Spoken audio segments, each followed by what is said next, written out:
আজকে আমি PCOS polycystic ovary syndrome সম্পর্কে কিছু আলোচনা করব। এটা মহিলাদের একটা হরমোনজনিত সমস্যা। ফলে ডিম্বাশয় বড় হয়ে যায় এবং ডিম্বাশয়ের ভেতরে ও বাইরে অপরিণত প্রচুর ডিম্বাণু ভরে থাকে। এটাই হলো পলিসিস্টিক ওভারি।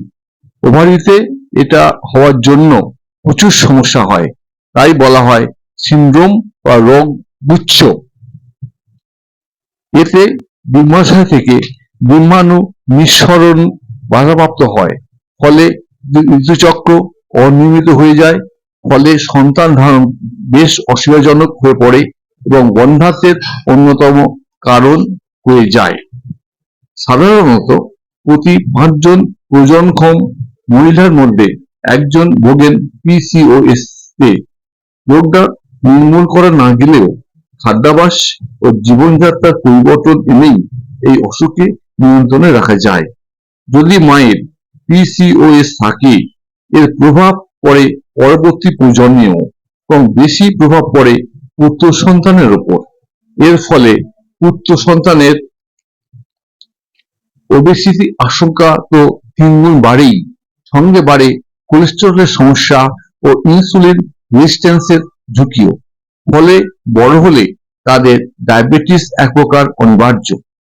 গবেষণাগারে জানাচ্ছেন যে টেস্টোস্টেরন আধিক্যই এর অন্যতম মূল কারণ।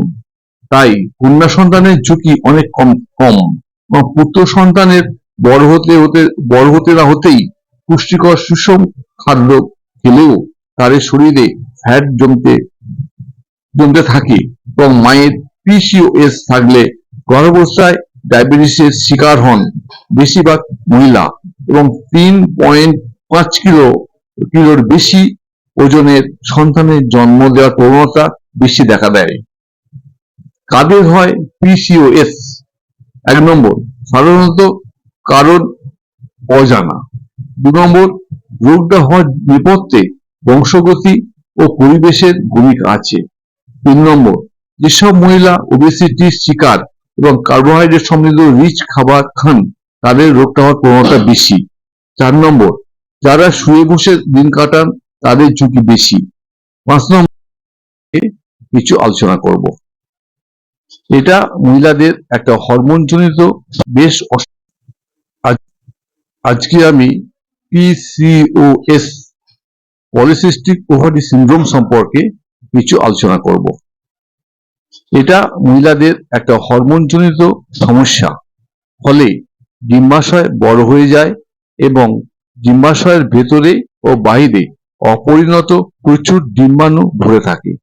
এটাই হলো পলিসিস্টিক ওভারি। ওভারিতে এটা হওয়ার জন্য প্রচুর সমস্যা হয়, তাই বলা হয় সিনড্রোম বা রোগ গুচ্ছ। এতে ডিম্বাশয় থেকে ডিম্বাণু নিঃসরণ বাধাপ্রাপ্ত হয়, ফলে ঋতুচক্র অনিয়মিত হয়ে যায়, ফলে সন্তান ধারণ বেশ অসুবিধাজনক হয়ে পড়ে এবং বন্ধ্যাত্বের অন্যতম কারণ হয়ে যায়। সাধারণত প্রতি 5 জন প্রজননক্ষম মহিলার মধ্যে একজন ভোগেন পিসিওএস তে। রোগটা নির্মূল করা না গেলেও খাদ্যাভ্যাস ও জীবনযাত্রার পরিবর্তন এনেই এই অসুখকে নিয়ন্ত্রণে রাখা যায়। যদি মায়ের পিসিওএস থাকে, এর প্রভাব পড়ে পরবর্তী প্রজন্মেও এবং বেশি প্রভাব পড়ে পুত্র সন্তানের উপর। এর ফলে পুত্র সন্তানের ওবেসিটি আশঙ্কা তো 3 গুণ বাড়েই, সঙ্গে বাড়ে কোলেস্টেরলের সমস্যা ও ইনসুলিন রেজিস্ট্যান্সের ঝুঁকিও। ফলে বড় হলে তাদের ডায়াবেটিস এক প্রকার অনিবার্য। গবেষণাগারে জানাচ্ছেন যে টেস্টোস্টেরন আধিক্যই এর অন্যতম মূল কারণ। তাই কন্যা সন্তানের ঝুঁকি অনেক কম এবং পুত্র সন্তানের বড় হতে না হতেই পুষ্টিকর সুষম খাদ্য খেলেও তাদের শরীরে ফ্যাট জমতে থাকে এবং মায়ের পিসিওএস থাকলে গর্ভাবস্থায় ডায়াবেটিসের শিকার হন বেশিরভাগ মহিলা এবং 3.5 কিলোর বেশি ওজনের সন্তানের জন্ম দেওয়ার প্রবণতা বেশি দেখা দেয়। কাদের হয় পিসিওএস? 1 নম্বর, সাধারণত কারণ অজানা। 2 নম্বর, রোগটা হওয়ার নেপথ্যে বংশগতি ও পরিবেশের ভূমিকা আছে। 3 নম্বর, যেসব মহিলা ওবেসিটির শিকার এবং কার্বোহাইড্রেট সমৃদ্ধ রিচ খাবার খান তাদের রোগটা হওয়ার প্রবণতা বেশি। 4 নম্বর, যারা শুয়ে বসে দিন কাটান তাদের ঝুঁকি বেশি।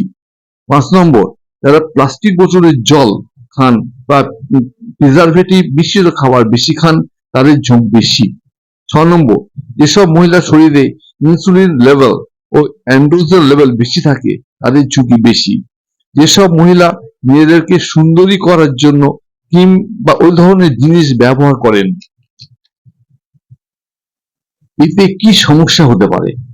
1 নম্বর, অনিয়মিত ঋতুচক্র, সাময়িক বন্ধ্যাত্ব, পেটে ব্যথা, অতিরিক্ত রক্তস্রাব, প্রচুর লোম মুখে ও শরীরে, ওজন বাড়া, ব্রণ হওয়া, ডায়াবেটিস হওয়া, উচ্চ রক্তচাপ, অবসাদ, উদ্বেগ, অনিয়মিত নিদ্রা, ত্বকের ভাঁজে কালো দাগ হওয়া, বিশেষভাবে গলায়, বগলে, পাছায় এবং গলায় স্কিন ট্যাগ হওয়া।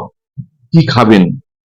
বিনস, টমেটো, পালং, নানা রকম শাকসবজি, মাশরুম, ব্রকলি, ফুল ও বাঁধাকপি, ছোট মাছ, চিকেন কারি হালকা, পরিমিত ভাত, রুটি, কালো জাম, স্ট্রবেরি, আপেল, পেয়ারা, প্রচুর জল। কি খাবেন না?